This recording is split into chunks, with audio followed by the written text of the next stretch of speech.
సంఘానికి ఇచ్చినటువంటి శ్రేష్టమైనటువంటి 3 వాగ్దానాలలో ఒక వాగ్దానము యెషయా గ్రంథములో 45వ అధ్యాయంలో చెప్పాలంటే 1 నుంచి 3 వచనాల వరకు మనం తీసుకోవచ్చు.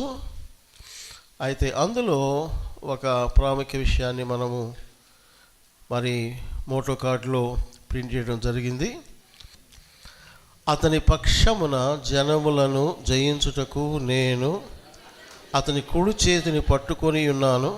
నేను రాజుల నడికట్లను విప్పెదను, ద్వారములు అతని ఎదుట వేయబడకుండా తలుపులు తీసేదను అని యెహోవా తాను అభిషేకించిన కోరెషును గురించి చెబుతున్నాడు.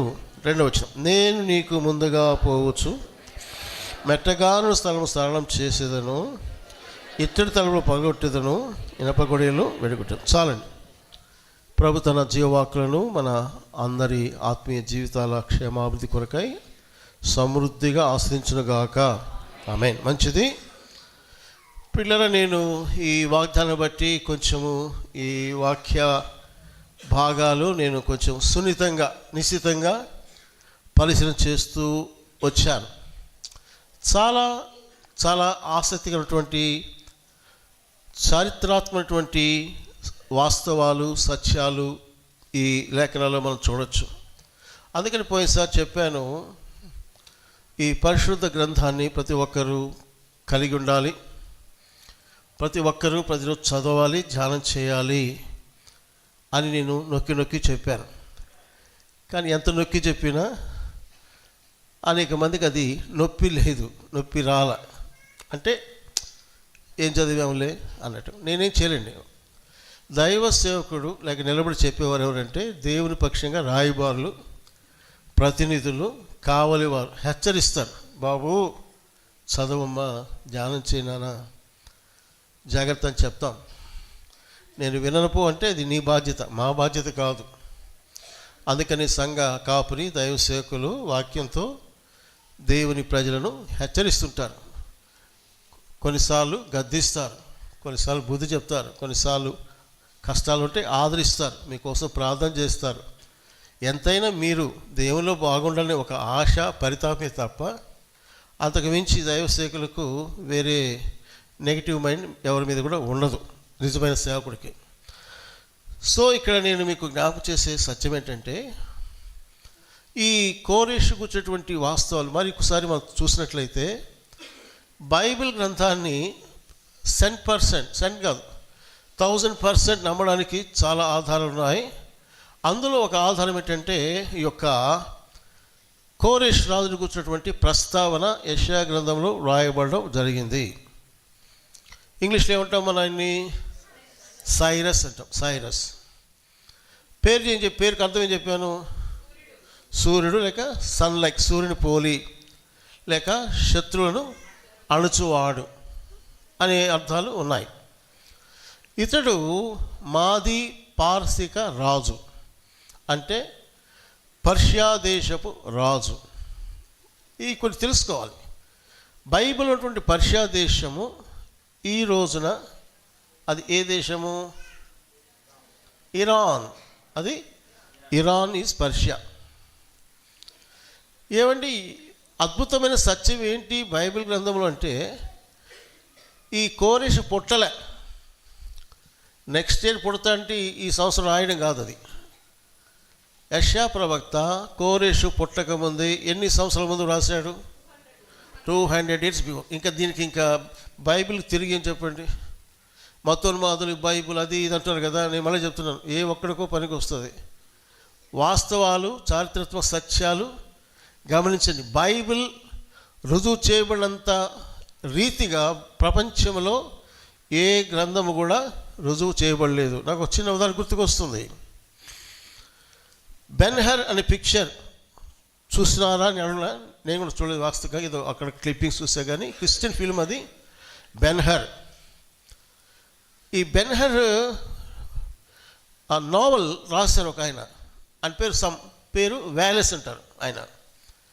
ఆయన ఒకసారి ఒక ట్రైన్లో ప్రయాణం చేస్తున్నప్పుడు ఒక క్రైస్తవ విశ్వాసిని కలవడం జరిగింది. ఇతడేమో నాస్తికుడు. ఎవరు? ఈ వేలెస్ అతను. అటువంటి వ్యక్తి అతను బైబిల్ చదువుతుంటే కొంచెం ఆర్గ్యుమెంట్ చేశాడు. ఈ బైబిల్ అంతా కూడా వత్తది అన్నాడంట. ఎవరు? ఈ వేలెస్. బైబిల్ అంతా వత్తది అంటేను, సరే ఒక పని చేయండి సార్, మీరు ఈ బైబిల్ వత్తదే అబద్ధం అన్నప్పుడు మీరు ఏం చేయాలంటే బైబిల్ చదివి పరిశోధించి పలానా పలానా పలానా పలానా దగ్గర ఇది అబద్ధమని ఒక బుక్ రాయండి, ఒక పుస్తకం రాసేసేయండి. అప్పుడు ప్రజలందరూ కూడా ఈ బైబిల్ అబద్ధము, దీంట్లో ఏమి చారిత్రాత్మక సత్యాలు ఏమి లేవు, రుజువులు లేవని చదవడం పక్కన పెట్టేస్తారు. ఈ బైబిల్ దేవుడు నమ్మడం మానేస్తారు సలహా ఇచ్చాడు. ఇస్తేను ఆయన ఏం చేశాడంటే నేను చేస్తానని ఈ బైబిల్లో అటువంటి హిస్టారికల్ చారిత్రాత్మక ప్రదేశాలన్నీ కూడా దర్శించాడండి. A to Z చూస్తా పోతున్నాడు. ఎక్కడ పోయినా కూడా ఏమని చెప్పబడుతుంది? బైబిల్లో ఏమైతే వ్రాయబడిందో అది పక్కా సత్యమే. అర్థం కదా ఆయనకి. యెహోషువ కాలంలో ఎరుకో ప్రాకారం పడిపోయినాయి ఉంది, వెళ్ళి చూస్తే అదే స్థితి ఉంది. నేను కూడా వెళ్ళి చూశాను. లేనిది ఏదంటే ఏది అక్కడ అబద్ధం కాలేదు.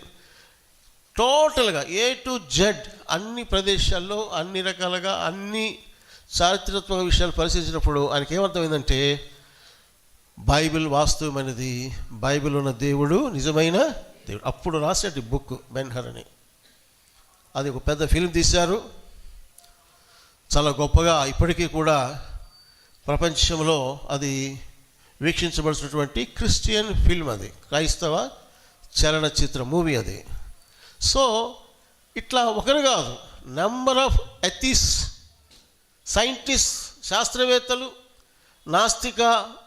నాస్తికత్వం కలిగినటువంటి వ్యక్తులు ఎంతోమంది బైబిల్ వ్యతిరేకించిన వారు బైబిల్ పరిశోధించి చివరికి వారు దేవుని పాదాల దగ్గర సాగిలి పడిపోయారు. అందుకని చెప్తున్నానంటే మరి ఈ బైబిల్ గ్రంథాన్ని మనకు విలియం కేరీ తెలుగు రాసి ఇచ్చాడు. ఎంతో ప్రయాసతో ఆయన మరి జీవితాన్ని సమర్పణ చేసుకొని ఈ తెలుగే కదా అనేక భాషలో బైబిల్ ప్రింట్ చేయబడినాయి ఆయన ద్వారా.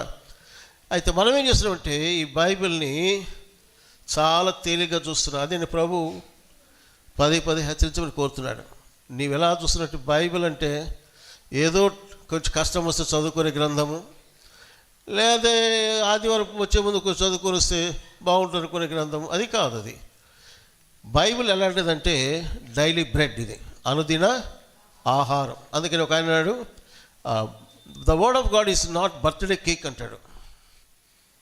దేవుని వాక్యము బర్త్డే రోజు హ్యాపీ బర్త్డే టు యూ అంటే కట్ చేస్తాం, అది కాదు. ఎందుకని ఆ బర్త్డే కేక్ ఎప్పుడు కోస్తాడు? సంవత్సరం ఒకసారి కోసుకుంటాడు. కానీ భోజనం ప్రతిరోజు తినాలి, డైలీ బ్రెడ్, ఇది అనుదిన ఆహారం. కాబట్టి నేను మరలా ప్రోత్సహిస్తున్నా మిమ్మల్ని, నేను ప్రసంగం ఉన్న పక్కన పెట్టి, ఎందుకంటే ఇవి మన ఆత్మీయ జీవితానికి పునాదులు, క్రైస్తవ జీవితానికి క్రమశిక్షణలో ఒక మొదటి భాగం ఇది. వాక్య ధ్యానము, ప్రార్థన అనేది. ఏమండి మరి ఎంతమంది ఎంతసేపు చదివారో నాకు తెలియదు, ధ్యానం చేసి నాకు తెలియదు. మనకు దైవసేకుడు చెప్తున్నాడు, జర్మీగా అనుకుంటాను, అదే మీకు ఒక పోస్ట్ కూడా పెట్టాను, వేషధారి అని పెట్టాను. అంటే నేను చెప్పిన ఆ భారాన్ని ఆయన పంచుకున్నాడు. 10 నిమిషాలు చదివారా? చూడండి, 10 నిమిషాలు. నీ ముందు ప్లేట్ పెడితే అరగంట సేపు తింటావు బాగా, లొట్టలేసుకొని 10 నిమిషాలు కూడా నువ్వు చదివా వాక్యం అని ఆయన చాలా వేదన చెప్తుంది. నిజమే, సేవకులకి ఈరోజు చాలా బాధ ఉంది, మాకు చాలా వేదన ఉంది. ఎందుకంటే మీరందరూ కూడా, అందరూ ఏంటంటే ఎక్కువ మంది అంతగా వాక్యాన్ని చదువుకొని ధ్యానం చేసుకొచ్చే ఆత్మీయత కోల్పోయిన వారు ఉన్నారు. అది మనం సరి చేసుకోవాలా. ఈ ఇయర్లో 3 పూటలు తింటావు, కనీసం 2 అధ్యాయాలు 3 అధ్యాయాలు చదవడానికి అవకాశం లేదా నీకు? ఉదయం ఓల్డ్ టెస్టిమెంట్లో, మధ్యాహ్నం కీర్తన సామెతలో ఒక అధ్యాయం ఏదో ఒకటి, నైట్ ఒక అధ్యాయం న్యూ టెస్టిమెంట్లో చదవండి. చదివితే మీకు అందులో అద్భుతమైనటువంటి సత్యాలు మీకు దేవుడు బయలుపరుస్తాడు. వాక్యము వినటం వల్ల ఏం కలుగుద్ది? విశ్వాసం కలుగుద్ది. వాక్యములో ఏముంది? జీవం ఉన్నది. There is life in the word of God. ఆయన పలుకగా కలిగిందంటే అర్థం ఏంటంటే there is power in the word of God. వాక్యం శక్తి ఉంది, జీవం ఉంది, వెలుగు ఉంది. ఇది లేకుండా ఒక విశ్వాసిగా నువ్వు ఎలా బతుకుతున్నావు అసలు అర్థమే కాదు. కాబట్టి దేవుని వాక్యానికి మనం ఎంతైనా ప్రాధాన్యత ఇచ్చి మనము దేవునితో చక్కగా సహవాసం చేస్తూ పిల్లరా నడవలసినటువంటి అవసరత ఎంతైనా ఉంది. ఇక్కడ నేను మీకు జ్ఞాపకం చేసే విషయం ఏంటంటే కోరేషు పొట్టలేదు. 200 సంవత్సరాల పూర్వమే దేవుడు అతని పేరును మెన్షన్, ఆయన గురించినటువంటి విషయాలు ఎజ్రా గ్రంథం, రాజుల గ్రంథం, దినవృత్తాంతం ఇవన్నీ ఉన్నాయి. 23 టైమ్స్ రాయబడింది. సో ఇక్కడ మనము ఈరోజు సమయించినంత వరకు మనం చూద్దాం. ఎందుకంటే వాగ్దానము చూడకముందు వాగ్దానం ఏ వ్యక్తి ద్వారా దేవుడు నెరవేర్చాడో మనం గమనించాలి. ఇంకొకటి ఏం చేయాలంటే ఆ రోజు కోరెషు, ఈరోజు ఆ కోరెష్ అనుభవం నీవు పొందుకోవాలి, అందరూ పొందుకోవాలి, నేను పొందుకోవాలి. ఇంకో మాట చెప్పాలంటే చివరి గడిలో ఉన్నాం. కోరెష్ దినాల్లో ఎలా ప్రవచనాలు నెరవేర్చబడ్డాయో ఈ చివరి గడియల్లో కూడా మరి దేవుడు తన ప్రజలకు వచ్చినటువంటి ప్రవచనాలు నెరవేర్పులో తీసుకోవడానికి చాలా ఆసక్తితో ఉన్నాడు. ఈ ప్రవచనాలు ఈ ఇయరా నెక్స్ట్ ఇయరా అన్నట్లుగా ఉంది. నేను నిన్న ఒక ఈ 2026 గురించి కూడా ఒక వీడియో చూశాను. అది కూడా వీలైతే నేను మీకు పోస్టింగ్ పెడతా గ్రూప్లో, బాగా వినండి. హీబ్రూ బైబిల్లో అక్షరాలకి న్యూమరికల్ వాల్యూ ఉంటుంది, సంఖ్యా విలువ ఉంటుంది ప్రతి అక్షరానికి. ఆ లెక్కలు వేసుకుంటూ వస్తే 26 అనేది ఒక విధానంలో వాళ్ళు చెప్పిన మాట ఏంటంటే అది దేవుడి సంఖ్య అన్నారు. దేవుని సంఖ్య. ఓకే, ఇప్పుడు వచ్చేటువంటి ఇయర్ కూడా 2026. కాబట్టి ఈ ఇయర్కి చాలా ప్రాధాన్యత ఉన్నది. ఏవో జరుగుతాయి అనేది మనం ఎదురు చూడడానికి ఎంతైనా కూడా అవకాశం ఉంది. ఒకటి ప్రభు రాకడ ప్రత్యక్ష జరుగుతుందా, జరగవచ్చు కూడా, చెప్పలేం, డేట్ చెప్పలేం కదా. సూచనలు ఉన్నాయి. కాబట్టి ప్రతి విశ్వాసి, ప్రభు బిడ్డలు ర్యాప్చర్ కొరకు, ప్రభుక మహిమగల ప్రత్యక్షత కొరకు మధ్యాకాశాన్ని కలుసుకోవడానికి ఎంతైనా సిద్ధపడవలసిన అవసరం ఎంతైనా ఉంది. రెండవది, నువ్వు ఇంకా ప్రభు దగ్గర రాలా, ఇంటానే ఉన్నావు, పోతా ఉన్నావు, నమ్మిక లేదు, మారు మనసు లేదు, బాప్తిస్వం లేదు. అటువంటి వారు తప్పనిసరిగా ఇప్పటికైనా మీరు మారు మనసు పొంది బాప్తిస్లో పాలు పొంది ప్రభు సాక్షులుగా ఆరాధించే బిడ్డలుగా ఉండాలని ప్రభు పేట నేను మీకు మనవి చేస్తున్నాను. సో ఇక్కడ మనం గమనించినట్లయితే మరి ఈ యొక్క కోరెషు పిల్లలు గమనించినట్లయితే క్రీస్తుకు పూర్వము మరి 600 సంవత్సరములో మరి ఆయన ఈ యొక్క దాన్ని ఏమంటారు, ఈ యొక్క జన్మించడం జరిగింది. పుట్టాడు 600 BC, క్రీస్తుకు పూర్వం కదా. కాబట్టి ఆయన యెరూషలేమును ఆక్యుపై చేసినప్పుడు, అప్పుడు మీకు ఒక మాట చెప్పాను, ఈ యొక్క కోరెషు బబులోను దేశమును ఆక్రమించుకున్న సందర్భము ఏ అధ్యాయంలో ఉందని చెప్పాను మీకు. ఒక ఇన్సిడెంట్ చెప్పాను. ఏ పుస్తకంలో, ఎన్నో అధ్యాయం చెప్పండి అయ్యా. దానియేలు గ్రంథములో 5వ అధ్యాయంలో సీన్ ఏంటి? బెల్తషాజరు మందిర పాత్ర తెచ్చి రాణులతో అధికారులతో కలిసి బాగా చేసుకుంటున్నాడు, ద్రాక్షరసం తాగుతున్నాడు, ఆయా దేవతలను పూజిస్తూ మైమర్చిపోయి ఉన్నాడు కదా. బైబిల్లో మీరు చూస్తే ఆ రాత్రే బెల్తషాజరు ఏమయ్యాడంట? హతుడు ఆయన ఉంది. ఆ రాత్రే ఏమైంది చెప్పాలంటే ఇక్కడ చాలా విచిత్రమైన సంగతి ఉందండి. ఎందుకంటే బైబిల్ అంటే ఊరికేదో గుడ్డిగా ధ్యానం చేసుకోవడం కాదు. If you know the facts, సత్యాలు నువ్వు ఎరిగితే నీ విశ్వాసం ఇంకా బలపడుద్ది. అక్కడ ఏమైందంటే ఈ బబులోను చుట్టూ వారు ఏం చేశారంటే యూఫ్రటీస్ నదిని ఏర్పాటు చేశారు. తర్వాత వచ్చేసేసి ఆ యొక్క కోట గోడలకు బలమైనటువంటి ఇత్తడి తలుపులు, గేట్స్ ఉన్నాయి. దానికి అనేకమైన గేట్స్ ఉన్నాయంట, చాలా గేట్స్ ఉన్నాయి. చెప్పాలంటే ఈ బెల్తెషాజరు ఎందుకంత మొండిగా ఉన్నాడు దానియేలు చెప్పినా కూడా అంటే అతని ధీమా ఏంటంటే ఎవడొత్తాడికి అనేటటువంటి ధీమా ఉందండి. డోంట్ కేర్, ఎవడు లెక్క చేయడు. కానీ బైబిల్ ఏం చెప్తుందంటే కరెక్ట్గా ఆ రాత్రే హతుడు ఆయనంటే ఈయన తాగి తందనాలు ఆడుతుంటే కోరెషు తన సైన్యంతో ఎంటర్ అవుతున్నాడు. చూసారా ఎలా ఎంటర్ అయ్యాడు? ఈ యూఫ్రటీస్ నదీ జలాలను వేరే ఒక ప్రాంతములకు తరలింపజేశాడు. అప్పుడు ఏమైందంటే నీటి మట్టము తగ్గిపోయిందంట. ఈ సైన్యం అంతా కూడా వెళ్ళారు. విచిత్రమైన సంగతి చెప్తాను చూడండి, చాలా విచిత్రం. ఈరోజు గమనించాను స్టడీ చేస్తుంటే. విచిత్ర సంగతి ఏంటంటే మరి ఆ కోటకి బలమైన తలుపులు ఉన్నాయి కదా, ఎట్లా ఎంటర్ అయ్యారంటే అద్భుతమండి. దీనికి వివరణ లేదు, కానీ బైబిల్ వివరణిస్తుంది. ఏంటంటే ఆ తలుపులు లాక్ చేయలేదంట. ఆ రాత్రి తలుపులు లాక్ చేయలేదు, సులభంగా వాళ్ళు ఎంటర్ అయిపోయారు. అంటే దేవుడే ప్రవచనములో యెషయా గ్రంథం 45వ అధ్యాయంలో ఆ విషయాన్ని మనకు చక్కగా ముందుగానే బయలుపరిచాడు. చూస్తారా? మొదటి వచనం చూడండి, ఎవడను వేయబడకుండా తలుపులు తీయబడును అన్నాడా? చెప్పండి అందరూ ఏమన్నా ఎవరు తీస్తారు? నేను. అది హల్లెలూయా. అబ్బబ్బబ్బా, దేవుని జ్ఞానం ఎంత గొప్పదండి, ఎంత గొప్పది. ఈ దేవునికి తెలుసా అని నా బాధ ఇంకేంలే. అద్భుత జ్ఞానం. నేను తీస్తా తలుపులు అంటే అర్థం ఏంటంటే ఆ తలుపులు లాక్ చేయబడలేదు. ఇప్పటికి కూడా ఎందుకు లాక్ చేయబడలేదు అనే దానికి చరిత్రలో జవాబు లేదు. కానీ here is the answer in the Bible ఏముందండి? జవాబు ఉంది. దేవుడే అలా చేశాడంటే వాళ్ళు వెయ్యకుండా మైమర్చిపోయేటట్టుగా చేశాడా, లేక వేసి తలుపులు ఆయన స్వయంగానే తీసేశాడు? దేవునికి అసాధ్యమా? చెప్పండి. సాధ్యమే. పడండి. సాధ్యమే. సమస్తము నీకు. ఆయనతో ఆటలా, దేవునితో తమాషాలా? పౌలు శీలలు చెరలో ఉన్నారు, పాటలు పాడారు, గాయాలతో ప్రార్థనలు చేశారు. ఏమొచ్చింది అక్కడ?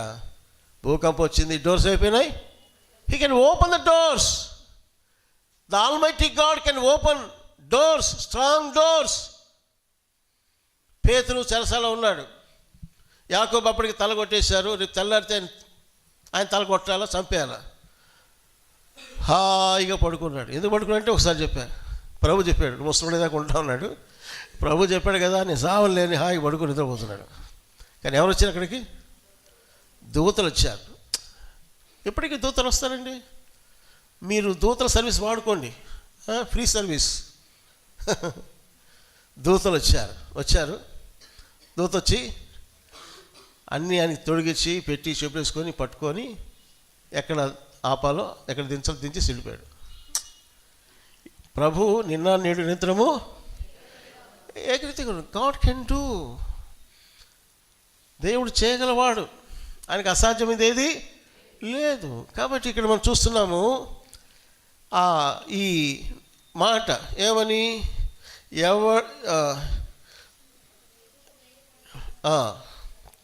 చెప్పండి మాట చదవండి.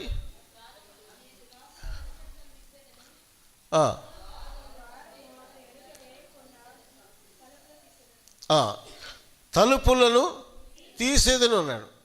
ఇంకా కిందకు వచ్చేసరికి కింద 2వ వచనం అంటాడు, నేను నీకు ముందుగా పోవచ్చు, మెట్టగా స్థలము సాగు చేసాను, ఇత్తడి తలుపులను పగలగొట్టేదను, ఇనుప గొడ్డలను. నిజం చెప్పాలంటే ఈ సంవత్సరంలో మనకందరికీ ఇది చాలా ఆదరణకరమైన, ప్రోత్సహించేటటువంటి గొప్ప వాగ్దానం. హల్లెలూయా. అయితే ఒకటి అల్లాటప్పగా తిరుగుతూ ప్రామిస్ చూపించి దేవా చెయ్యంటే కుదరదు. దానికి కొన్ని కండిషన్స్ ఉన్నాయి, అవి కూడా చెప్తా మీకు. ఈరోజు కొన్ని చెప్తాను, నెక్స్ట్ సండే కూడా కొన్ని చెప్తాను మీకు. సో ఇక్కడ మనం చూడాలంటే ఆ దినాల్లో నేను హిస్టరీ గమనిస్తే అప్పటికే ఈ కోరెషు చాలా చుట్టూ రాజ్యాలన్నీ కూడా జయించాడండి. పెద్ద లిస్ట్ ఇచ్చాడు, చాలా ఉన్నాయి. సిరియా, గ్రీక్, ఇట్లా చాలా ఉన్నాయి. అయిన లిస్ట్ ఇప్పుడు అవసరం లేదు. చాలా రాజులను జయించాడు. అందుకని అక్కడ రాయబడిన మాట కూడా మీరు చూస్తారా, అతని పక్షమున జనములను జయించుటకు నేను అతని కుడి చేతులు పట్టుకున్నాను, నేను రాజుల నడికట్లను విప్పెదను అన్నాడు. అంటే రాజుల నడికట్లు విప్పడం అంటే ఎట్టాడిదంటే ఇట్లా చెప్పొచ్చు, వాడు నా మీదకి వచ్చాడు అనుకోండి, ఊరు కాసేపు వాడు బాగా టక్కు గిక్కు సూట్ వేసున్నాడు, మీకు అర్థమైంది చెప్తాను అంతే, జస్ట్ గుర్తు వచ్చిందని చెప్పాలని. సూటు గిటు హైట్ గిటు బాగున్నాడు, టక్ గిక్ చేసుకుని వచ్చాడు, నన్ను కొట్టడానికి వచ్చాడు అనుకోండి కాసేపు. నేనేం చేసినంటే దగ్గరకు వచ్చిన తర్వాత టాపర్ ఒక దెబ్బ కొట్టాడు పైన, అంతే పడిపోయాడు. రవాణా కొడతాను అనుకోకండి, నా శాత కాదు. పడిపోయాడు అనుకోండి. పడిపోయిన తర్వాత వాడు లేచుకో, రాయ్ తీరా కోటి తీరా పడిపెట్టు, టక్కు తీవాయ్ sir sir sir sir sir టక్కు తీస్తాడు. పోలీసులు అయితే రై ప్యాంట్ ఇప్పని అంటారు. డిపార్ట్మెంట్లో నిజం, ప్యాంట్ ఇప్పవాయ్ డ్రైవ్ నిలబెడతారు. అంటే ఏంటి అర్థము, యు ఆర్ డిఫీటెడ్, నువ్వు ఓడించబడ్డావు, నేను నిన్నేం చేశాను, జయించిన అన్నది గుర్తుగా రాజు యొక్క నడికట్లు విప్పేదను. దేవుడే కోరెషు పక్షంగా జయమిచ్చిన దేవుడు. ఎందుకంటే ఆయనకు ఒక టైం టేబుల్ ఉంది. మళ్ళా చెప్తున్న పిల్లరా, God is having a time table. మీకు తమాషాగా ఉంది చాలామందికి, జాగ్రత్త. లోకంలో కొన్ని పరిశ్రమలకు అర్థం కావట్లా, గందరగోళాలు, ఎన్నెన్నో కల్లోలాలు జరుగుతున్నాయి. ఎన్ని జరనిగాక దేవుడు తన యొక్క టైం టేబుల్ ప్రకారంగా వెళ్ళిపోతూ ఉన్నాడు, జరిగిపోతూ ఉన్నాయి. మనమేమి దాని గురించి కన్ఫ్యూజన్ అవసరం లేదు. ఏమవుతుంది ఇక్కడ చూడండి, ఇప్పుడు చెప్పాను, అయినా కూడా 1 2 3 చిన్న కదులుతున్నారు. కదలండమ్మా, నేనేం చేయలేను. వినండి, ఇక్కడ నేనేం చేయలేను, లెట్ ఇట్ బి. నేను ఒక పిచ్చోళ్ళగా మాట్లాడి సరిపోద్ది. సమస్యలు ఉంటాయి కాదన్ను, నేను మొత్తుకుందంటే అట్టున్నవాడు ముందు బయట ఉన్నాడు రా నాయన అంటున్నాను, అంతకేం కాదు. కోపడితే ఏంటంటే అన్న కోపడ్డాడు, అంత కోపం ఇది. కానీ నాకు మీ మీద కోపం ఎవరి మీద ఉండదు, అసలు ఎవరిపై నాకు తెలియదు. చెప్పే కళ్ళు కలవడం, you are disturbing God's ministry, అంతే. 10 మంది కూర్చొని చాలు, నాకేం గుంపులు అక్కర్లే. సరే వదిలేసండి. ఏం చెప్తున్నాను చెప్పండి, ఇప్పుడు చెప్పండి ఏమా. కాబట్టి దేవుడే అంత గొప్ప విజయం ఇచ్చాడు. ఇప్పుడు ఇంకొక పాయింట్ కూడా గమనించినట్లయితే, ఈ యొక్క ఇరాన్ అంటే పర్షియా దేశము ఏమండి బబులోన్కి వెళ్ళింది. బబులోన్ అంటే ఏంటి ఇక్కడ రోజు చెప్పండి. బబులోన్ ఈరోజు ఏమని పిలువబడుతుంది, ఇరాక్. అర్థమవుతుందా? అందుకే చెప్తున్నాను, బైబిల్ కట్టుకథల పుస్తకం కాదు బాబోయ్, పక్కా హిస్టారికల్ ఫ్యాక్ట్స్తో ఉంది. ప్రతి ప్రదేశం కూడా ఉంది. డబ్బు ఉంటే ప్రపంచంతో చుట్టేసి అన్నీ చూసి ఇది బైబిల్కి సత్యం ఒప్పుకుంటారు. ఎవడు ఇది అబద్ధం చెప్పలేడు, కాబట్టి నోరు మారేసుకుంటారు అనవసరంగా. కానీ క్రీస్తు మీద ద్వేషంతో అనేక మంది ప్రభువుని నమ్ముకున్నటువంటి పగతో కక్షతో మాట్లాడుతున్నారు. కానీ నిజంగా రమ్మనండి మాట్లాడమనండి, చేత కాదు ఎవరికి. శాస్త్రవేత్తలైనా నాస్తికులైనా అన్యమతస్తులు పండితులైనా ఎవరికి చేత కాదు. కాబట్టి ఏం చెప్తున్నానంటే ఇప్పుడు గమనించండి, ఫ్రమ్ ఇరాన్ టు ఇరాక్ ఎంత దూరం ఉంది అంటే చూస్తాను, దగ్గర 1300 కిలోమీటర్ల దూరం ఉంది. అప్పటికే చాలా రాజ్యాలు జయించాడు. అంతకుముందు ఇజ్రాయెల్ నుంచి ఏమండి ఇక్కడికి వచ్చేసారు, బబులోనికి వచ్చారు కదా, ఇస్రాయల్ బందీలకు వచ్చారు కదా. అక్కడికి ఇక్కడ ఏంటంటే దాదాపు ఒక 1200 కిలోమీటర్లు ఉంది. అంటే దాదాపు ఇంచుమించు Iran to Iraq, Iraq to Israel equal distance, సమ దూరం. 1300 నుంచి 1200 కిలోమీటర్ దూరంలో ఉన్నట్టు ఉంది. అంటే అది మధ్య ఆసియాలో ఈ దేశాలన్నీ ఉన్నాయన్నమాట. అప్పట్లో అవి పెద్ద పవర్ఫుల్ రాజ్యాలు అనమాట ఇవన్నీ కూడా. సో ఇక్కడ మనం గుర్తించవలసిన విషయం ఏంటంటే, దేవుడే కోరెషును ఏర్పరచుకున్నాడు. కోరెషుని తన టైం టేబుల్ కొరకు వాడుకోవడానికి 200 years బిఫోర్, 200 సంవత్సరాల ముందే యెషయా రాయ్. నేను ఒక రాజుని సెలెక్ట్ చేసి పెట్టాను.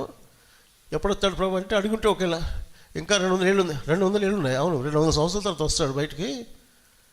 పుట్టకముందు చెప్తున్నాను కాబట్టి ఆ పేరు కూడా రాసుకో, కోరెష్ అన్నాడు.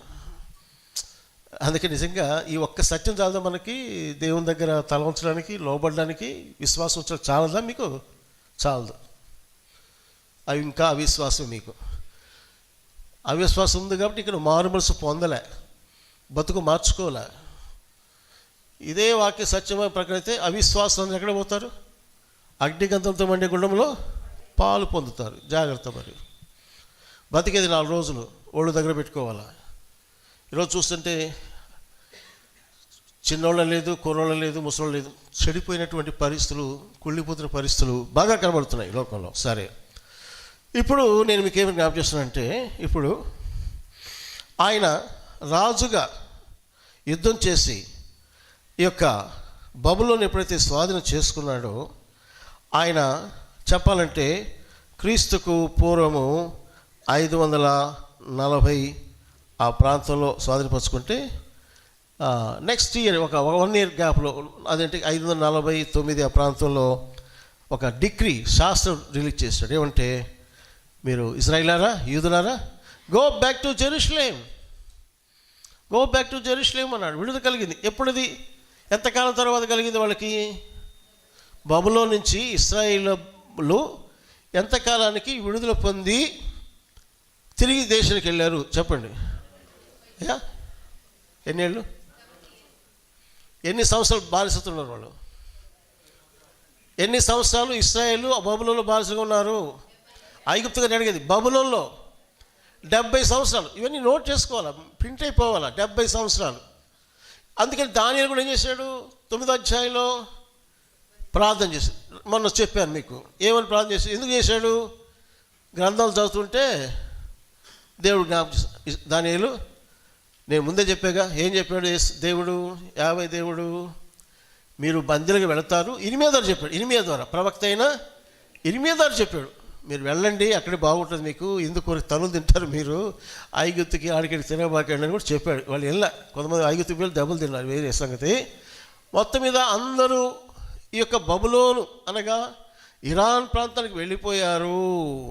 క్షమించారు, ఇరాక్ ప్రాంతం, ఇరాక్కి వెళ్ళారు. ఇరాక్, బబులోన్ అంటే ఇరాక్. అక్కడ ఇర్మియా చెప్పాడు 70 సంవత్సరాల తర్వాత మీకు రిలీజ్ వస్తుంది, డెలివరెన్స్ వస్తున్నాడు. అందుకే చెప్తానండి, మళ్ళీ చెప్తున్నాను, బాగా చెప్తున్నాను, బైబిల్లో ఉన్న వాక్యాలు చిన్న చితక కాదు. గాడ్స్ టైం టేబుల్ని కనబడుతుంది. గాడ్స్ టైం టేబుల్ ఏముంది? ఈరోజు మీరు బందీలుగా బబులోను పోతున్నారు, లెక్క పెట్టుకో, 70 ఏళ్లకు ఇంకా ఆ లోపల మీరు ఎంత గింజుకున్నా మీరు ఏం లాభం లేదు. ఇల్లు కట్టుకోండి, నార్లు వేసుకోండి, చక్కగా మీరు ఆ బబులోను దేశం కోసం ప్రార్థన చేయండి, నేను మేము దీవిస్తానన్నాడు దేవుడు. కాబట్టి సరిగ్గా వాళ్ళు బందీలుగా చెరలోనికి బబులోను వెళ్ళిన తర్వాత 70 ఏళ్ళు పూర్తవుతూ ఉండగా దానియేలు దేవుడు ప్రార్థన చేసినట్లుగా దానియేలు 9వ అధ్యాయం ఉంది. ఎందుకంటే ఆ టైంలోనే ఎవరు వచ్చారు? కోరెషు వచ్చి ఏం చేశాడు? బబులోన్ని జయించి నెక్స్ట్ ఇయర్ ఏం చేశాడు? శాసనం చేశాడు, వెళ్ళిపోండి, మీరు వెళ్ళిపోండి. వెళ్ళిపోయి ఏం చేయాలంటే అక్కడ వాళ్ళు, అది కూడా చెప్పాలా, దేవాలయం, మందిరం కట్టుకోమన్నాడు. హల్లెలూయా. దట్ ఈస్ ప్రత్యక్ష గుడారం తరువాత మోషే అరణ్యములో 40 ఏళ్ళు తిరిగిన తర్వాత ప్రత్యక్ష గుడారం వాడుకున్నారు. కానీ దావీదు కుమారుడు అయినటువంటి సొలొమోను కాలంలో ఫస్ట్ టెంపుల్ కట్టబడింది. ఎందుకంటే ఇవన్నీ చాలా జాగ్రత్తగా మీరు తెలుసుకోవాలి, ఆషామాషి కాదు ఇది. సొలొమోను కట్టాడు. అయితే సొలొమోను కట్టిన టెంపుల్ నెబుకద్నెజర్ కాలంలో ధ్వంసం చేయబడింది కదా. ఆ మందిర పాత్రలను తెచ్చేసుకున్నాడు. మందిరం లేదు, ఆలయం లేదు, ఫస్ట్ కట్టబడిన టెంపుల్ లేదు. ఇప్పుడు కోరెష్ పంపించిన తర్వాత కోరెషే ప్రోత్సహించాడు, మీరు పోయి మీకేం కావాలి ఇవ్వండి, ఇచ్చి పంపించండి వాళ్ళని అన్నాడు. ఎందుకంటే చెప్పాను కదా, ఆయన దగ్గరికి వచ్చి ప్రవక్తలు, అయ్యా మహారాజా సైరస్ కోరెష్ గారు, మీ పేరు ఇక్కడ బైబిల్ ఉందయా, ఈ గ్రంథంలో ఉందయా, యెషయా గ్రంథంలో. ఆశ్చర్యపోయాడు కోరెష్. నా పేరా ఉంది ఇక్కడ, ఇదిగో అంత మీ సంగతే. యెషయా 44 చివరి భాగం 45 చదివేసరికి ఆయన ఆశ్చర్యపోయాడు. ఇక ఆ దేవుడికి లోబడిపోయాడు. అవును, నా ద్వారా దేవుడి కార్యం చేస్తాను, నేను చేస్తా. Granted, freedom granted, go back to Jerusalem. వెళ్ళారు. వెళ్ళిన తర్వాత అక్కడ ఏం చేశారు, 2వ దేవాలయం కట్టారు. అదే మనం హగ్గైలో చూస్తాం. జెరుబ్బాబెల్ అధికారిగా, యెహోషువ ప్రధాన యాజకుడిగా ప్రజలు ప్రేరేపించబడి 2వ దేవాలయము కట్టబడుతుంది. ఇది గమనించాలి. ఎందుకంటే ఈరోజు ఉండే మన జీవితంలో ఈ చారిత్రక సత్యాలు గమనిస్తే కొంచెం మెలకు వస్తుంది మనకి, లేకపోతే రాదు. అది కూడా ఏమైంది, 2 దేవాలయం కూడా కొలాప్స్. రోమన్ సైన్యం ఏం చేశారు, క్రీస్తు శకం 70లో మత్తయి 24 యేసుప్రభువు చెప్పినట్లుగా దేవాలయం యొక్క రాయి మీద రాయి లేకుండా కాలిపోయింది, తీసివేయబడింది. ఇప్పుడు దేవాలయం లేదు వాళ్ళకి. ఇప్పుడు మళ్ళా ఏం జరగాలంటే 3rd టెంపుల్ రావాలి, 3వ దేవాలయం రావాలంటే ఆ దేవాలయం ఉన్న స్థలము ప్రస్తుతము మరి ఈ పాలస్తీనుల చేతులు ఉన్నట్టుగా తెలుస్తుంది. అయితే ఇప్పుడు మెల్లమెల్లగా దాన్ని స్వాధీనం చేసుకునే స్థితి వచ్చింది. ఆల్మోస్ట్ నా యొక్క ఇజ్రాయెల్ ప్రధాని నెతన్యాహు ఏం చెప్తున్నారంటే, మేము 3rd టెంపుల్ కడుతూ ఉంటారు. ఇప్పుడు లోకమంతా కూడా ఇంట్రెస్ట్గా చూసేది ఎటువైపు అంటే జెరూసలేం, ఇజ్రాయెల్ వైపే. యేసు ప్రభుని ద్వేషించే వారికి, ఈ బైబిల్ గ్రంథాన్ని ద్వేషించే వారికి నేను బలంగా చెప్పే ఒక హెచ్చరిక ఏంటంటే, పిల్లరా గుడ్డిగా ఉండబాకండి. ప్రపంచంలో అమెరికాలు, రష్యాలు, జర్మనీ, చైనా, జపాన్ ఎన్నో ఉన్నాయి. కానీ పేపర్లో, టీవీ న్యూస్లో అందరి దృష్టిలో నిలిచింది ఏంటంటే ఇజ్రాయేల్. ఎందుకంటే 1948 స్వాతంత్రం వచ్చింది, అడవి ఉల్లసించింది, ఎడారి పుష్పించినట్లయితే ఇప్పుడు డెవలప్మెంట్ బాగా జరిగింది. 1 కోటి జనాభా కూడా అక్కడ లేరు పూర్తిగా చెప్పాలంటే. ఏమండి, టెక్నాలజీలో నెంబర్ 1, నోబెల్ ప్రైజెస్లో నెంబర్ 1, హడల్ ఒక్కటే దేశం, చుట్టూ ఎన్నో దేశాలకు ఒకేసారి జవాబు చెప్పాలి సత్తా ఉంది ఇజ్రాయెల్కి. వై అంటే గాడ్స్ టైం టేబుల్ వారు తన ప్రజలుగా దేవుడు నిలబెట్టుకున్నాడండి. ఎవరికి సాధ్యం కదా అది. దేవుడు లేకుండా వాళ్ళు ఏం చేయలేరు. ఆనాటి నుండి ఈనాటి వారికి కూడా దేవుడు తన ప్రణాళికను వారి ద్వారా నెరవేర్చుకుంటున్నాడు. తన కుమారుడు యేసుని వారి గుండానే, వారి ద్వారానే, యూదుల ద్వారానే ఈ లోకానికి రక్షణగా పంపించి సిలువ వేయబడి జరిగింది పిల్లరా. కాబట్టి ప్రభువులను చెప్పే మాట ఏంటంటే, ప్రవచనాలు నెరవేర్పుకి మనం దగ్గరగా ఉన్నాం. ఇది ఏసారి 3వ టెంపుల్ కడితే మనకి ఏంటి మన సమస్య ఏంటి, కట్టుకుని అంటున్నారు కదా కొంతమంది యూట్యూబ్లో అదే చెప్తున్నారు. 3rd టెంపుల్ మనకేం పని, పిచ్చోళ్ళు. మన పని అంతా ఇప్పుడు 3వ దేవాలయం మీద ఉంది. ఎందుకంటే మొదటి తెస్సలోనికీయులకు రాయబడినట్లుగా అప్పుడు ఖచ్చితంగా దేవాలయం కట్టబడుతుంది. రాసుకోండి, మీరు బైబిల్ నమ్మిన వాళ్ళు ఉంటే ఇప్పుడు రాసుకోండి. 3వ దేవాలయం ఖచ్చితంగా కట్టబడుతుంది. ఇంకా రాసుకోవాలంటే రష్యాకు ఇజ్రాయెల్కి యుద్ధం జరుగుతుంది, రష్యా ఓడిపోతుంది, రాసుకోండి. బైబిల్లో ప్రవచనాలు అవి. కాబట్టి ఇప్పుడు 3వ దేవాలయం యొక్క అవస్థ మనం ఎందుకు చూడాలి అని అంటే, మొదటి తెస్సలోనికీయుల పత్రికలో రాస్తాడు, దేవాలయంలో ఒకడొచ్చి కూర్చుంటాడు. ఎవరు వాడు? క్రీస్తు విరోధి. అంత్యక్రీస్తు కాదు, క్రీస్తు విరోధి, యాంటీ క్రైస్ట్. ముందు అతను ఇశ్రాయేలుకు నేను మెస్సియా, మీ దగ్గరికి వచ్చాను, నేను మెస్సియా అని అంటే పరిచయం నమ్ముతారు. ఎప్పుడైతే తనను తన ప్రతిభను పూజించమని అడుగుతాడో అప్పుడు వాళ్ళు కళ్ళు తెరిచి పారిపోతారు. అంటే ఇప్పుడు దాని ప్రకారం ఏం కావాలా? దేవాలయంలో క్రీస్తు విరోధి కూర్చుండబోతున్నాడని బైబిల్ ఉన్నప్పుడు అప్పుడు ఏం జరగాలి? అప్పుడు ఖచ్చితంగా చెప్పండి, ఖచ్చితంగా 3వ దేవాలయం కట్టబడాలి. అది నీకేంటి బాధ, నాకేంటి బాధ అంటే, అది జరగకముందే ఎక్కువ మంది భక్తుల మీద ఉంటే సంఘాన్ని ప్రభు తీసుకుపోతాడు. ఎందుకంటే ఆ టైంలో 7 సంవత్సరాల శ్రమల కాలం ప్రారంభమవుతుంది. శ్రమల కాలం 3.5 సంవత్సరాలు, మరొక 3.5 సంవత్సరాలు మహాశ్రమల కాలం, tribulation period 3.5 years, great tribulation period 3.5 years. అందుకని చెప్పి ఇదంతా ఎందుకు చెప్తున్నానంటే, పిచ్చి బట్టి చెప్పడంలే మీకు, పిచ్చి బట్టి చెప్పడంలే. దగ్గరకు ఉందమ్మా, దగ్గరకు ఉందిరా నాయన బాబు, ఇంకా పాపపు రొచ్చులు ఎందుకు తిరుగుతావు? విడుగుబడిన బహుఘోరము. యాంటీ క్రైస్ట్ పరిపాలన అట్టయిట్ ఉండదు, అట్టుంది ఆయన పరిస్థితి. పాపం బలరామయ్య గారు వదిలేసింది. వినండి ఇక్కడ ఏమండి, నేను పిచ్చోడే చెప్పడంలే మీకు. ఇండియాలోనే ఇప్పుడు వచ్చే చట్టాలు, నిన్న మీకు ఒక ఎడ్వర్డ్ విలియమ్స్ గారి మీద వేసేది పెట్టి విన్నారా? కర్ణాటకలో ఉన్నటువంటి కఠినమైనటువంటి రూల్స్ విన్నారా? ఇప్పుడు వాక్యం చెప్తాను అనుకోండి, మీరు ఏమన్నా కన్నీరు కాచారుకోండి, మన ప్రార్థన చెప్తారు, చాలా కన్నీరు కాచారు. అయ్యో వీళ్ళు చెప్తుంటే ఆడుస్తున్నారంటే అది కూడా కేసు అంట. నేను ఆ ప్రశ్న పడ్డా, ప్రభువా నేను వీళ్ళని ఎవరిని ఏడిపించకూడదు, కన్నీరు రాకూడదు, ఇక నవ్విస్తుండాలా వీళ్ళని? మీన్నది అన్ని కష్టం. నేను పోతే నేను ఐఎమ్ రెడీ, తీసుకుపోండి. ఎంతకాలం పోతాం భూమి మీద? నోరు ఇప్పకుండా ఉండలేను నేను, ప్రశ్నించకుండా ఉండలేను నేను. భారత రాజ్యాంగ ప్రకారం కూడా హక్కులు మనం అడగాలి, ప్రజలు అడగాలి. నిలువున మన ఆంధ్ర రాష్ట్రంలోనే చర్చిలు కూలుస్తున్నారండి, దళితులను హింసిస్తున్నారండి. అనేక రాష్ట్రాల్లో చట్టాలు, 10 రాష్ట్రాల్లో యాంటీ కన్వర్షన్ బిల్స్ పెట్టేశారు. రేపో మాపో మోడీ చెప్పినట్లుగా మోడీ అన్నాడంట, ఈ రూల్ అన్ని రాష్ట్రాల్లో బాగుంటుందంట.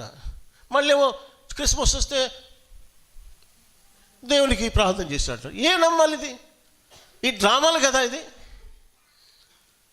ఏమండి, నువ్వు క్రైస్తవ విశ్వాసులు గౌరవిస్తావా, వ్యతిరేకిస్తావా? ఏదో చెప్పాలి కదా. ఏమీ లేదు. ఈ రాజకీయ నాయకులు అందరూ ఏంటంటే అన్ని రకాల వేషాలు వేసి సంఘాన్ని, క్రైస్తవ సమాజాన్ని మభ్య పెడుతున్నారు పిల్లలు. మొత్తం మీద ఏంటంటే ఏదో జరగబోతుంది. మనం సిద్ధంగా ఉండాలి. చట్టపరమైనటువంటి బెదిరింపులు ఎన్నెన్నో రాబోతున్నాయి. ఈరోజు నీ విశ్వాసమే పల్సగా ఉంది, తేలిగ్గా ఉందంటే నువ్వు నిలవలేవు. నీ విశ్వాసం ఎలా మారిపోవాలంటే షద్రక్, మేషక్, అబేద్నెగోలాగా, దానియేలులాగా, పౌలు సీలలాగా, పేతురులాగా మారిపోవాలి, పౌలులాగా మారిపోవాలి. కొడతారా? మనం పోయి ఎదురుపోయి కొట్టించుకోని కాదు, అవసరమైతే చెరసాల. ఇక్కడ ఛత్తీస్గఢ్లో చెప్తున్నారు, ఒక జైల్లో ఒక 20 మంది ఉండాల్సిన జైల్లో 60 మంది ఎవరు పెట్టిస్తే అన్నీ అక్కడ చేసుకొని క్రైస్తవ విశ్వాసులు, సేవకులు నాన్న యాత్రలు పడుతున్నారు. మనం చాలా హాయిగా ఉన్నాయి ఇక్కడ. కానీ ఎంతమంది సేవకులు, సంఘాలు, విశ్వాసులు బాధపడుతున్నారు మనకు తెలీదు. చాలా న్యూస్ తెలియదు మనకి. స్థితిగతులు బాగలేవు. కాబట్టి మనం ఏం చేయాలంటే ప్రభు ప్రత్యక్షత కొరకు మనం అందరము తప్పకుండా మనము ఎదురు చూడాలి, కనిపెట్టుకోవాలి. ప్రభుకు సాక్షులుగా ప్రభు చెప్పాడు, భూదిగంతముల వరకు మీరు నాకేమంటారు? సాక్షుల మాట ఏమని చెప్పాను? అసలు భాషలో హతసాక్షులు అయి ఉందన్నాడు. అంతే. మైక్ పెట్టుకొని నేను ఇలా ఉంటే రక్షణ అది చెప్పే సాక్షులు కాదు, హతసాక్షులు, మార్టియర్స్. సిద్ధమేనా? అరే నీకు విశ్వాసమైన ప్రభువుల రక్షణ లేదు, బాప్తిస్తలేదు, నువ్వేం నిలుస్తావు? అందుకే చెప్పేవాడిందంటే 3rd టెంపుల్ కట్టబడుతుంది, పక్కా ర్యాప్చర్ జరుగుతుంది, సంఘమును ఎత్తబడుతుంది. విడుబడితే 666 నెంబర్ వేసుకోవాలి. నాకు వద్దయ్యా, రవంకు చెప్పాడు అది వేసుకుంటే అగ్నిగుండా పోవాల్సి వస్తుంది అంటే, అట్టయితే నీకు నో జాబ్, నో బిజినెస్, అమ్మేది లేదు, కొనేది లేదు, అంతే. నా నేతలు పడాలి. నీకు అవసరమా? అదే అవసరమా? అవసరమైతే అటువంటి మానవ పొందబాకండి, ఉండండి. అప్పుడు నీ లైవ్ పెట్టుకొని రవంకులు చెప్పాడు వినలేదు ప్రభు, అప్పుడు పశ్చాత్తాపడండి. తంటలు పడితే పడ్డారు. బైబిల్ సెలవిచ్చే మాట. ఇందులో చెప్పాలంటే ఎన్నో ప్రవచనాలు యొక్క నెరవేర్పు జరిగిపోయినాయి. నినివే పట్టణం కూర్చున్న నాశనం బైబిల్లో ఉంది, అన్నీ ఉన్నాయి. నీకు నమ్మకం కుదరకపోతే పరిశోధించు, తెలుసుకో. ఇప్పటికైనా దేవుని విశ్వాసం ఉంచండి. మీరు ఇక్కడ మతం కాదు, హిందువో, ముస్లిమో, క్రైస్తవ ఇదిలో ఉన్నారు ఎవరైనా సరే ప్రతి ఒక్కడికి ఏం కావాలంటే మారు మనసు, పాప క్షమాపణ యేసు క్రీస్తును పొందుకొని పరిశుద్ధులుగా జీవించి ప్రభు యొక్క రాకడ కొరకై మనము సిద్ధపడే వారముగా ఉండాలి అనేది ఈ మధ్యాహ్న కాలం మరొకసారి నేను మీకు జ్ఞాపకము చేస్తూ ఉన్నాను. ఇప్పుడు ఒక చిన్న మాట చెప్పి ముగిస్తాను, ఎందుకంటే టైం లేదు. ఇవన్నీ కూడా మీకు అర్థం కావాలని చెప్తున్నాను. కొంతమంది పోయినసారి చెప్పారంటే చెప్పాను, నాకు తెలుసు. కొన్ని కనెక్ట్ చేసి చెప్పాను, ఇంకొన్ని విషయాలు చెప్పాను కదా. ఆ తలుపులు లాక్ చేయబడలేదు, అది కొత్త విషయమే. బైబిల్ యొక్క సత్యం అది కూడా చాలు మనకి బలపడడానికి. పోతే ఇక్కడ నేను ఒక మాట చెప్తాను. అక్కడ ఏమంటాడంటే, ఇక్కడ దయచేసి జస్ట్ మీకు ఇంట్రడక్షన్ ఇస్తాను. ఈ లేఖనాల్లో ఇంట్రడక్షన్ ఏంటంటే, ఒకటి వచ్చిన అతని పక్షమున జనములను జయించుటకు నేను అతని కుడి చేతిని పట్టుకొని ఉన్నాను. ఈ మాట కుడి చేతిని పట్టుకొని, ఇది మెసేజ్ రావాలి ఇప్పుడు మీకు, కానీ టైం లేదు. నేను ఒక 10 నిమిషాలు చెప్పి ముగిస్తాను. ప్రకటన లేవు కదా. దేవుడు అంటున్నాడు, కోరేష్, సైరస్, నేను నీ కుడి చేతిని పట్టుకొని ఉన్నాను. మీరు తర్వాత ఇప్పుడు చూడదులేండి, ఇంగ్లీష్ వర్షన్లో చూస్తే ఈ మాటలు కొంచెం వెనక ముందుగా ఉన్నట్లుగా మనం చూడొచ్చు. ఎలాగంటే నేను చదువుతాను. ఇక్కడ ఫస్ట్ వర్స్ ఇంగ్లీష్లో ఉందంటే, thus says the Lord to his anointed to Cyrus. మొదట్లో ఏంటంటే సైరస్ అనేటటువంటి నేను నిన్ను అభిషేకించి ఉన్నాను స్టార్ట్ అవుతుంది. మనకేమో తర్వాత వస్తుంది. ఇంగ్లీష్లో తర్జుమాలో సైరస్, నేను నిన్ను, ప్రభువు యెహోవానగు నేను నిన్ను ఏం చేసినాను, అభిషేకించి ఉన్నాను అంటాడు. తర్వాత నెక్స్ట్ అంటాడు, whose right hand I have held. Whose right hand I have held అంటే ఎవరి కుడి చేతిని పట్టుకొని ఉన్నానో ఆ సైరస్ని నేను అభిషేకించినాను. అర్థమవుతుందా? ఏమంటున్నాడు దేవుడు? ఎవరి కుడి చేతిని పట్టుకొని ఉన్నానో ఆ సైరస్ని నేను ఏం చేస్తున్నాను, అభిషేకించి ఉన్నాను. తీసుకోండి. ఓకే, ఇప్పుడు నేను మీకు జ్ఞాపకం చేయబోయే సత్యాలు లేక నేను జ్ఞాపకం చేయబోయే సత్యాలు ఏంటంటే, మొదటిది ఇక్కడ అభిషేకం అనే మాట గమనించాలి. అభిషేకం, అనాయింట్మెంట్ బాగా గమనించండి. కోరెషు, నేను నీ ఎదుట రాజులని సాయిల్పడేట్టు చేస్తా, నువ్వు వాళ్ళు జయిస్తావు. నీ ఎదుట నేను ఇత్తడి తలుపులు పాల్గొడతా, తీసేస్తాను, అసలు ఓపెన్ చేసేస్తాను, నువ్వు జయం వస్తుంది. కాబట్టి ఈ కార్యాలు నేను చేస్తాను నీ ద్వారా. బాగా గమనించండి. అంతేకాదు, మెట్టగానున్న స్థలములను సరళము చేస్తాను అంటున్నాడు.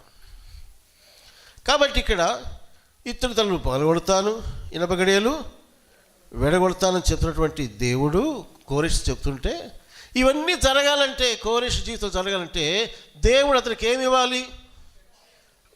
అభిషేకం ఇవ్వాలి. నెంబర్ 1 అది. రెండవది, అభిషేకించబడినటువంటి ఆ వ్యక్తిని దేవుడు తన కుడి చేతితో పట్టుకోవాలి. అది నేను ధ్యానం చేస్తుంటే నాకు చాలా క్లియర్గా దేవుడు ఆ అనుభవాన్ని జ్ఞాపకం చేస్తున్నాడు. ఈరోజు దేవుని ప్రజలారా, నేను అడిగే ప్రశ్న, are you an anointed person? Brother, sister, అమ్మ, ఏమైనా బిడ్డలారా, మీరు దైవాత్మ అభిషేకము కలిగి ఉన్నారా? రక్షణ కాదు, అభిషేకం.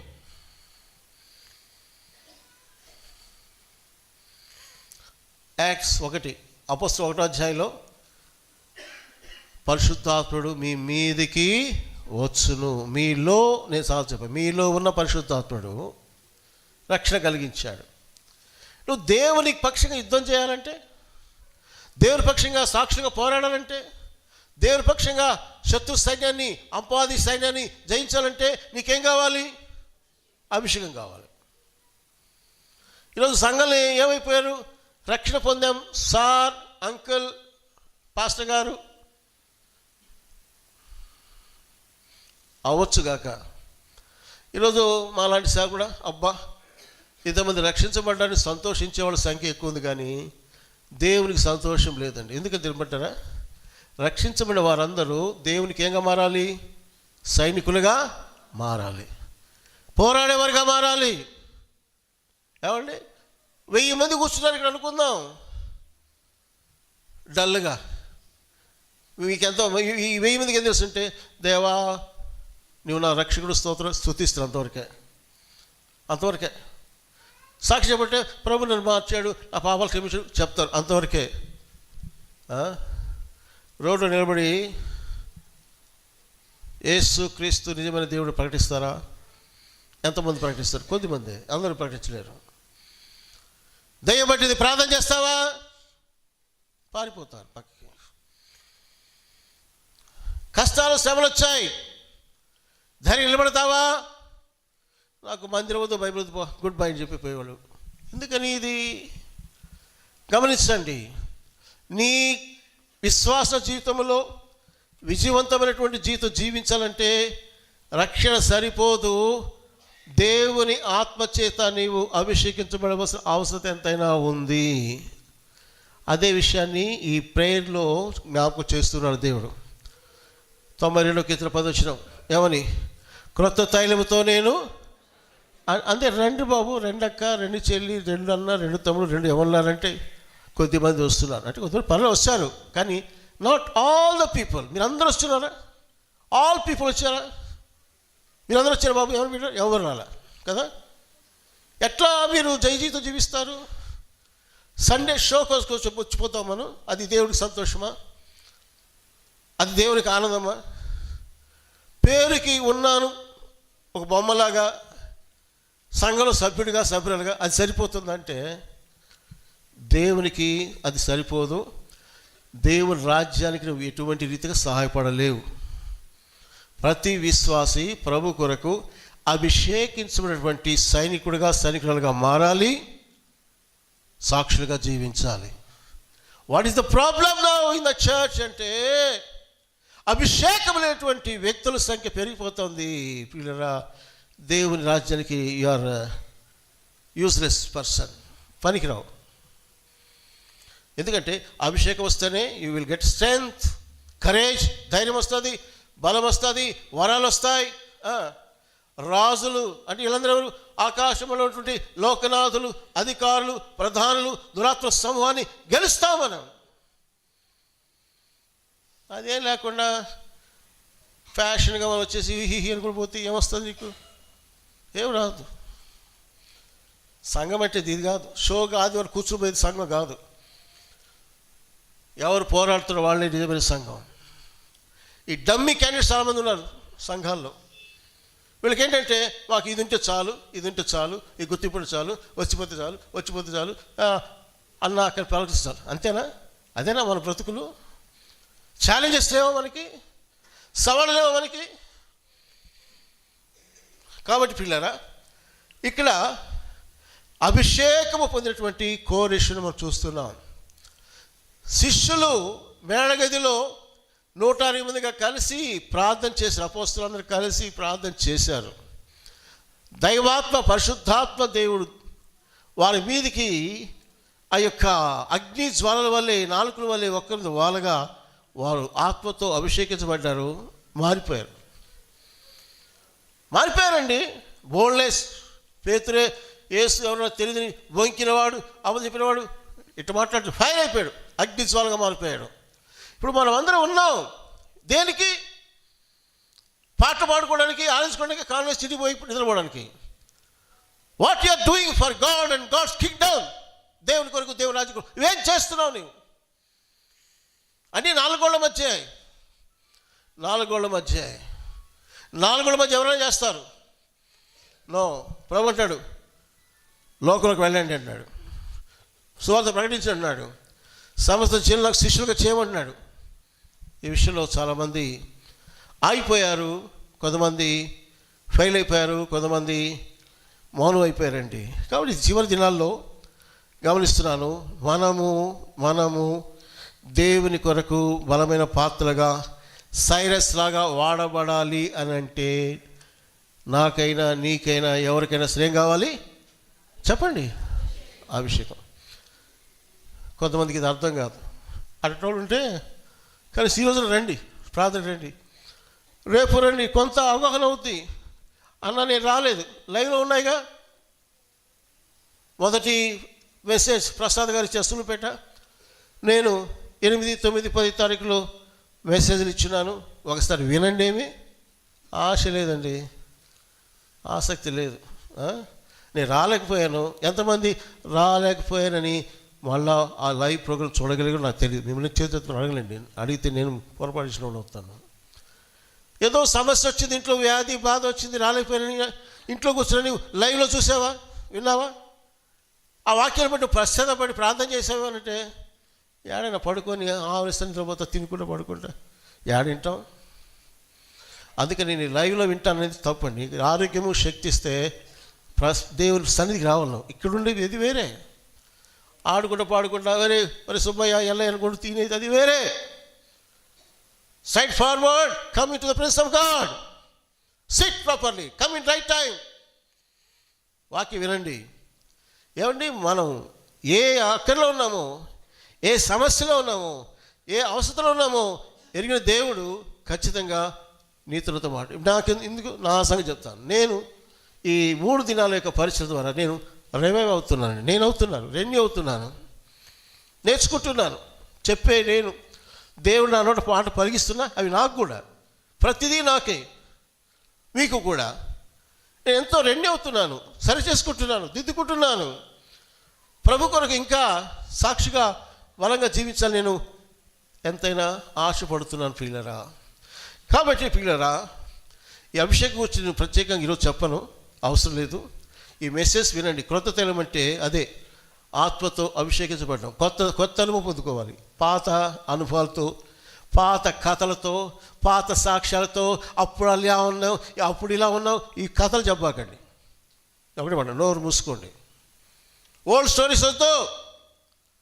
మేము అప్పుడొద్దు, ఇప్పుడు ఎట్టున్నా చెప్పు నాకు. ఈరోజు నీ స్థితి ఏంటి ఆత్మికంగా? ప్రభు కొరకు మండుతున్నావా? అభిషేకం ఉందా? సాక్ష్యం నిలబడుతున్నావా? దేవుని పట్ల, దేవుని ఇంటి పట్ల, సేవ పట్ల ఆసక్తి భక్షిస్తుందా నీకు? ఏమి కనబడు. కొద్దిమంది ఉండాలండి, అది లేకపోతే కష్టమే.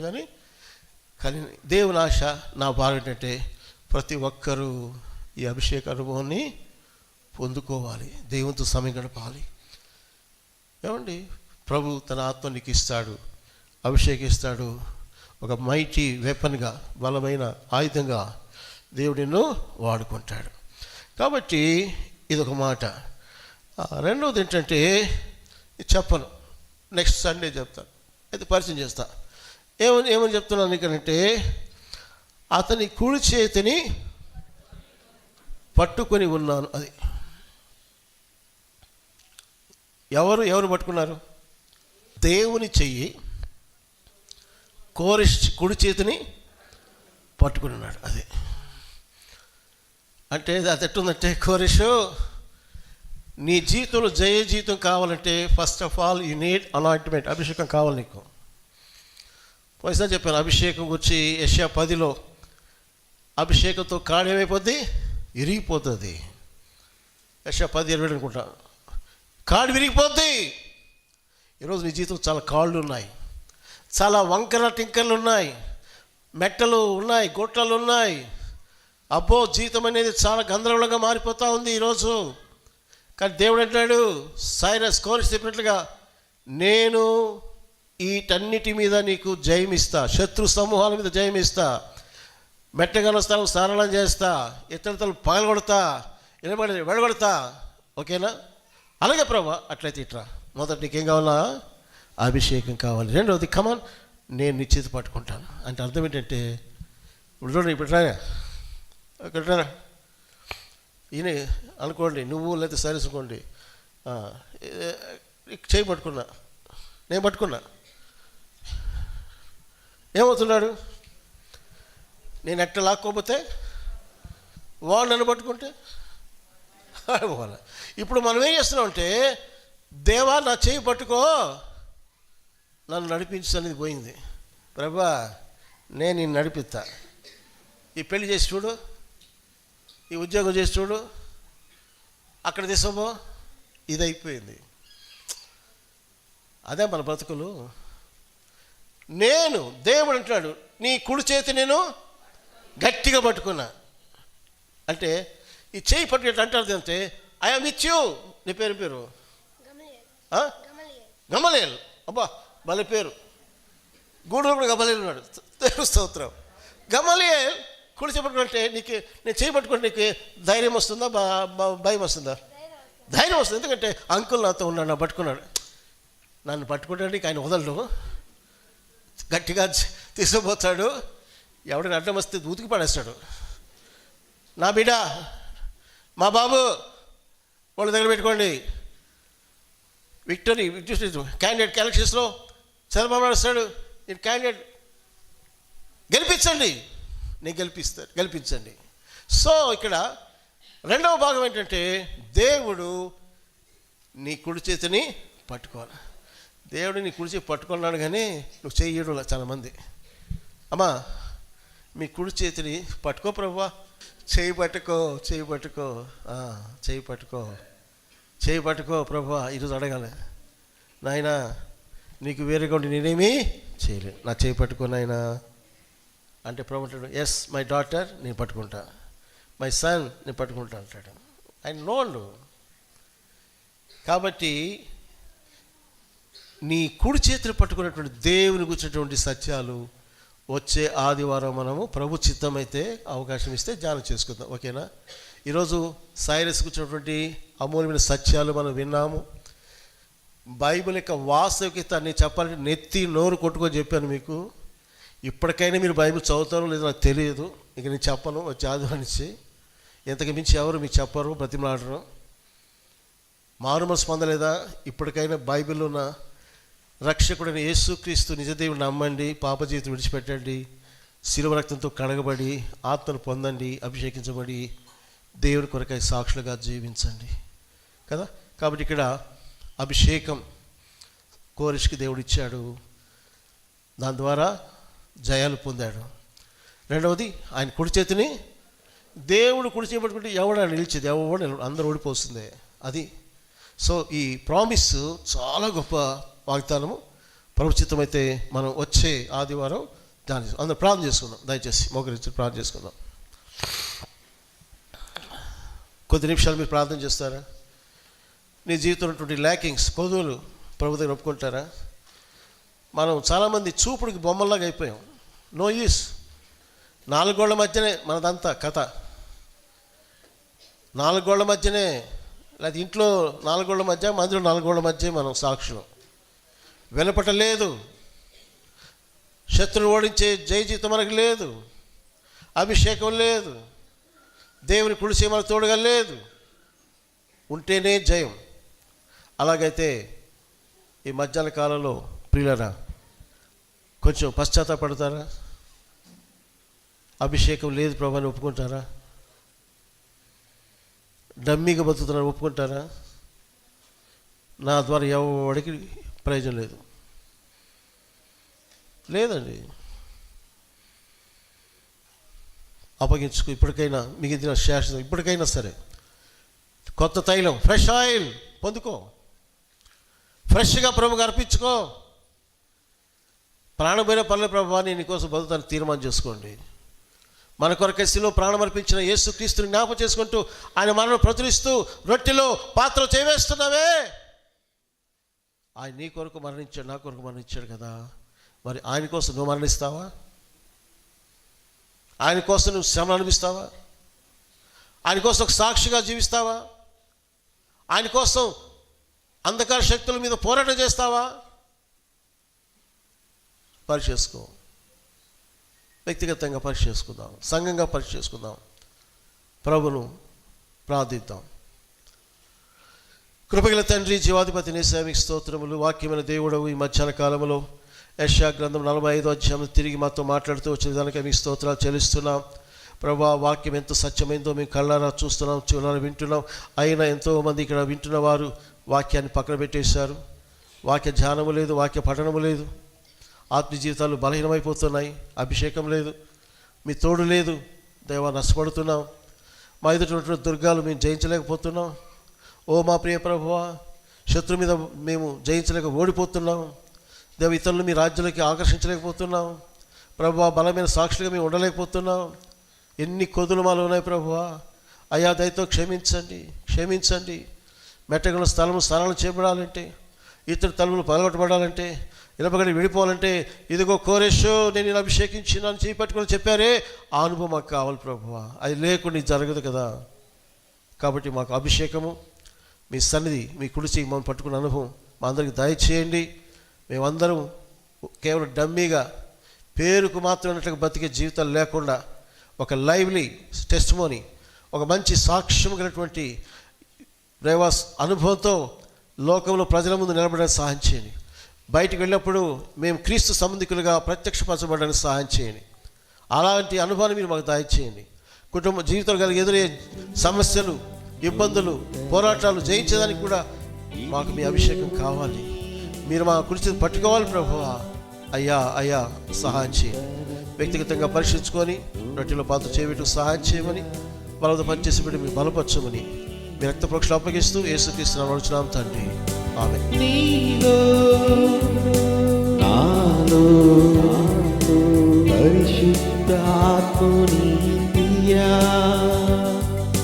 నీలో నాలో పరిశుద్ధాత్ముని క్రియా, ఇది దేవుని నూతన క్రియా, ఇది దేవుని నూతన క్రియా.